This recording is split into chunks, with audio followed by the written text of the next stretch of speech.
Dominance. And I want to talk about dominance from the standpoint of hierarchy. Okay, so we talk about hierarchy.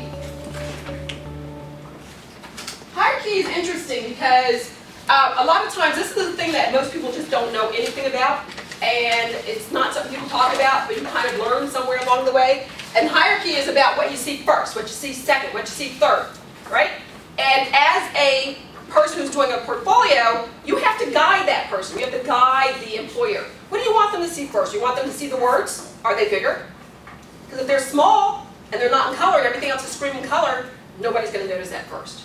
So also with every page you lay out, think about, what do I want them to see first? What is the most profound thing that I want them to see? And then you have to control that. I mean, there's lots of things in psychology that goes into the methodology of visual thinking. And just as a quick side note, a person who does something as simple as putting together a newspaper has to understand hierarchy. They are guiding you through the newspaper based on what they want you to see first, second, and third. There's something called the CZS pattern. So when you look at a newspaper, you'll see a photo here, or a headline. And then you'll see another photo down here and a headline. So that's a Z pattern. So do you see what I'm saying? They're really literally controlling your eye, and you don't even know it.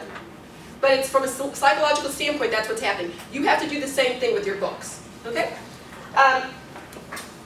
Other items that would be important is texture. In your case, I think that's the one thing I'd like to see more of. And sometimes when I go through the portfolio, I think you guys are doing a great job. Dr. Manuel has really elevated the portfolio. She really has, okay? And giving you guys like, so much more leeway to do whatever it is that you want to do. And then also on a professional level, really showing you guys that, there are other ways to do portfolios and some of the digital ways, exactly. And so I think that's just great.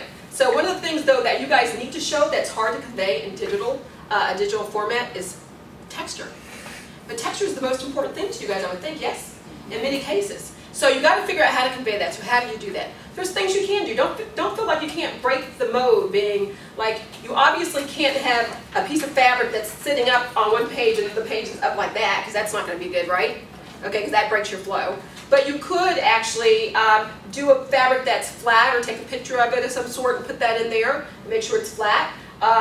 You could do something like that. You could do something where you have a little mini book, particularly if you're trying to show fabric sources of some sort, and the book can actually fold out like an accordion, and it could be an attachment. You put it in a pocket in the back of your book. There's all kinds of things you can do to really convey that you understand the importance of texture.